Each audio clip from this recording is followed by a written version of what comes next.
Welcome to RM biology. আরও একটি SMFWBর preparation ভিডিওতে তোমাদের স্বাগত। আজকে তোমরা পেয়ে যাবে ফিজিক্সের ফাইনাল মক টেস্ট, তার সাথে কিন্তু সম্পূর্ণ সলিউশন পেয়ে যাবে। অলরেডি আমি বায়োলজি কেমিস্ট্রির ফাইনাল মক টেস্ট দিয়ে দিয়েছি, সেগুলো যারা এখনও দেখোনি তারা কিন্তু SMFWB 2024 প্লেলিস্ট ভিজিট করে দেখে নিতে পারো। তো চলো ভিডিওটি শুরু করা যাক। দেখো, ঠিক কেমিস্ট্রির মতোই এখানে এরকম প্রত্যেকটা স্লাইডে তোমরা দুটো করে কোশ্চেন পাবে, তারপরে স্লাইডে গিয়ে তোমরা কিন্তু উত্তর পেয়ে যাবে যেটা ইংলিশ ভার্সানে আছে। তো দেখো, তো ওই যে দুটো প্রশ্ন ছিল তার সলভ কিন্তু দেয়া আছে, পুরো ডিটেলস সলভ করে দেয়া আছে। পিডিএফটা তোমরা পেয়ে গেলে তোমাদের সুবিধা হবে, পিডিএফটা আমি দিয়ে রাখবো। তারপর 3 আর 4-এর প্রশ্ন দেখো। 3-এর প্রশ্নটা আছে একটা RMS বেগের উপর বেস করে। 4-এর প্রশ্নটা কিন্তু একটা আছে নিচের চিত্রে +2c আধানকে মূল বিন্দুতে স্থাপন করা হয়েছে, জাতীয় একটা ম্যাথ আছে। তো তারও কিন্তু সলভ দেখো এখানে করে দেয়া আছে। দেখো, এটা হচ্ছে তোমার 3-এর সলভ আছে, এটা 3-এর হচ্ছে ইংলিশ ভার্সন, এবং এটা কিন্তু 4-এর সলভ করে দেয়া আছে। তারপরে দেখো 5-এর প্রশ্ন এই আছে, 5-এর বাংলা প্রশ্ন আর 6-এর বাংলা প্রশ্ন। তারপরে স্লাইডে দেখো 5-এর ইংলিশ প্রশ্ন আছে এবং তার উত্তর দেয়া আছে, এবং 6-এর ইংলিশ প্রশ্ন আছে তার উত্তর দেয়া আছে। সাথে একটা লজিক গেট থেকে প্রশ্ন আছে।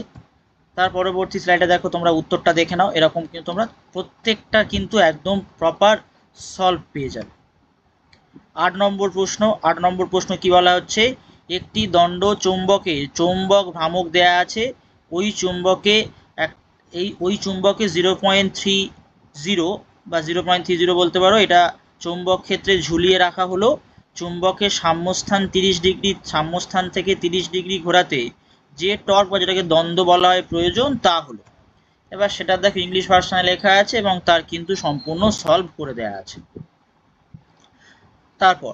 তারপরে দেখো আর একটা প্রশ্ন আছে, যথাক্রমে r/2r ব্যাসার্ধের দুটি সাবান বুদবুদকে একটি কৈশিক নলের সাহায্যে চিত্রের ন্যায় সংযুক্ত করা হলো এবং কৈশিক নলের ভাল্বটি খুলে দেয়া হলো।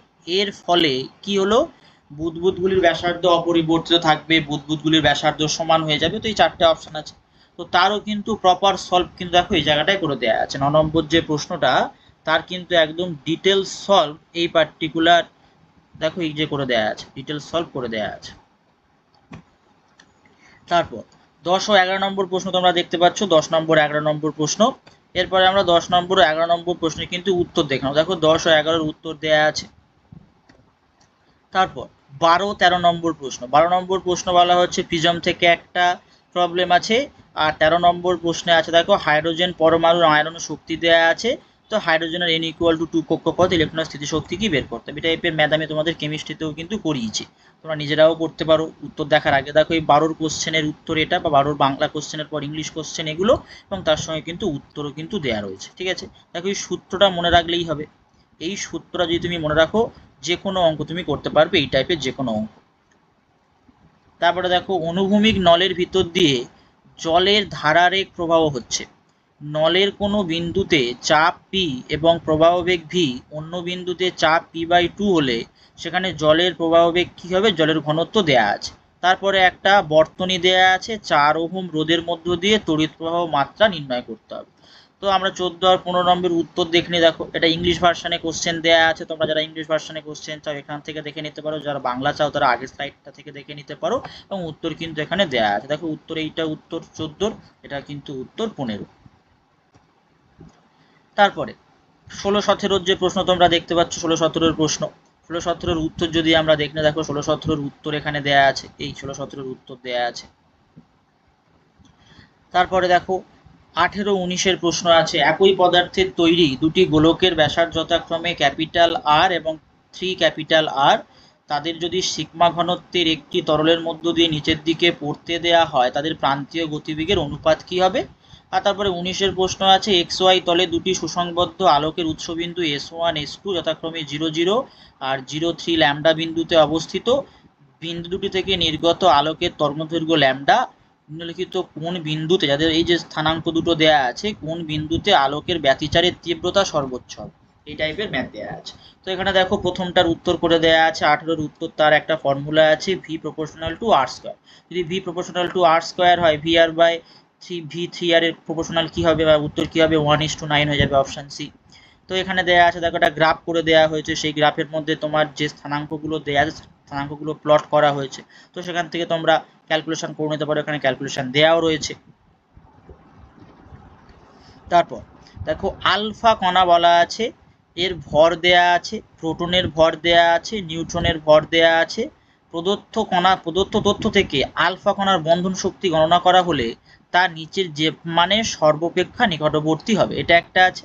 আর একটা আছে প্রতিটি স্মল এম ভর বিশিষ্ট 4টি বস্তুকণা একটি নগণ্য ভরের তারের তৈরি আয়তাকার কাঠামোর 4টি কোণায় স্থাপন করা হলো। আয়তক্ষেত্রের বাহুদ্বয়ের দৈর্ঘ্য দেয়া আছে। এবার বি দৈর্ঘ্যের অপেক্ষা একটি বাহুকে অক্ষ করে তার চারিদিকে সমগ্র ব্যবস্থাকে ঘোরানো হলো, ওই ঘূর্ণনের অক্ষের সাপেক্ষে সামগ্রিক ব্যবস্থার জড়তা ভ্রামক কি হবে। দেখো দেয়া আছে, এই প্লটিং করা হয়েছে 21-এরটা প্রথম বুঝে নাও, প্লটিং করে দিয়ে 4টে কোণায় 4টে দেয়া আছে, সেখান থেকে উত্তরটা কিন্তু ওরা করেছে। তারপরে যে আলফা পার্টিকেল, তার সূত্র দেখো এইটা, কিভাবে মাস বের করতে হয়, কিভাবে এনার্জি বের করতে হয়, সূত্র দেয়া আছে। তো এই জাতীয় ম্যাথ দিলে তোমরা এই সূত্রের মারফত করতে পারবে।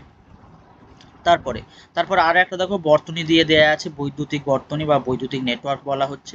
তো 23-এর দেখো আর একটা কি দেয়া আছে, 200 ইলেকট্রন ভোল্ট গতিশক্তির একটি ইলেকট্রন যার ভরও দেয়া আছে, আধান দেয়া আছে, তার দ্বিবায় যে তরঙ্গ দৈর্ঘ্য হয় তার মানটা জিজ্ঞেস করেছে, সেখানে প্ল্যাঙ্কের ধ্রুবক কিন্তু দেয়া আছে। তো এই জাতীয় কোশ্চেন তোমরা পেয়ে যাবে। তো প্রথমটা যেটা তোমার ইলেকট্রিক পার্ট থেকে ছিল তার ক্ষেত্রে দেখো কিভাবে করা হয়েছে, তার ক্ষেত্রে এটা বর্তনী ছিল। এবার সেই বর্তনীটাকে যদি আমরা সমান্তরালভাবে লিখে দিই তাহলে কি পাবো, আমরা অপশন ডি পেয়ে যাবো। এবার ডিবগলি ওয়েভলেন্থ জিজ্ঞেস করেছে, তো ডিবগলি ওয়েভলেন্থের সূত্র তোমরা প্রত্যেকেই জানো, এটা সূত্র।